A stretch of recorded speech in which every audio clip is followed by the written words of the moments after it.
কিছু নাস্তিক তো পাগল পাড়া হয়ে যায় যখন কোরবানি আসে। তারা বলে কোরবানির কি প্রয়োজন? কোনো প্রয়োজন নাই। এই কোরবানির কারণে দেশে লক্ষ লক্ষ প্রাণী জবাই করা হয়, রাস্তাঘাট নোংরা হয়, অনেক প্রাণীর জীব হত্যা করা হয়। এটা মানবতা বিরোধী। নাউজুবিল্লাহ বলেন। এটা বিষয়টা এমন হয়ে গেল, মার চাইতে যেন মাসির দরদ বেশি। আশ্চর্য যে আল্লাহ প্রাণী সৃষ্টি করেছেন, মানুষ সৃষ্টি করেছেন, গরু মহিষ সৃষ্টি করেছেন। ওই আল্লাহ বলেছেন, আমি যে প্রাণীকে সৃষ্টি করেছি, গরু মহিষ ছাগল বেড়া দুম্বা, আমি রবি তোমাকে আদেশ করেছি আমাকে সন্তুষ্টি করার জন্য এগুলোকে আমার নামে উৎসর্গ করে দাও। আর তারা কেমন যেন আল্লাহর আইনের বিরুদ্ধে কথা বলে, তারা মানবতার পক্ষে কথা বলতে চায়। নাউজুবিল্লাহ বলে। আমি তাদেরকে বলতে চাই, আপনারা কি দেখেন না, যদি পশু হত্যা এটা কি আপনার মানবতা বোধ হয়, জীব হত্যা মনে হয়, তাহলে দেখেন ফিলিস্তিনে হাজারো আবার বৃদ্ধ শিশুকে হত্যা করা হচ্ছে।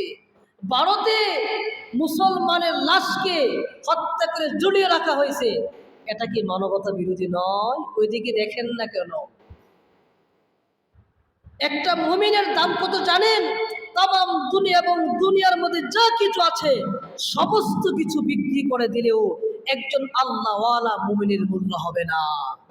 কারণ যতক্ষণ পর্যন্ত একটা মুমিন জীবিত থাকবে, আল্লাহ আসমান জমিনকে ধ্বংস করবে না।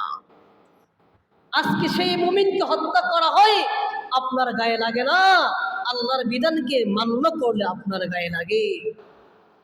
যে ইসলাম বলেছেন প্রয়োজন ছাড়া গাছের পাতা ছিঁড়া অপরাধ, সেই ইসলাম তো এটাও বলেছেন যারা আল্লাহর বিরুদ্ধে কথা বলবে, যারা কোরআনের বিরুদ্ধে কথা বলবে, তার দেহ থেকে কল্লাটা পৃথক করে দাও। আল্লাহ রাসূল বলেন, মান সাব্বা নাবিয়্যান ফাকতুলু, যে ব্যক্তি আল্লাহর রাসূলের বিরুদ্ধে কথা বলবে, যে ব্যক্তি আল্লাহর বিরুদ্ধে কথা বলে, সে পৃথিবীতে বেঁচে থাকার অধিকার না। এজন্য মুসলমান, এটা ইবাদত। এই পশু কোরবানি করা শুধু ইবাদত নয়, লিকুল্লি কতরাতিন হাসানা লিকুল্লি শাআরাতিন হাসানা।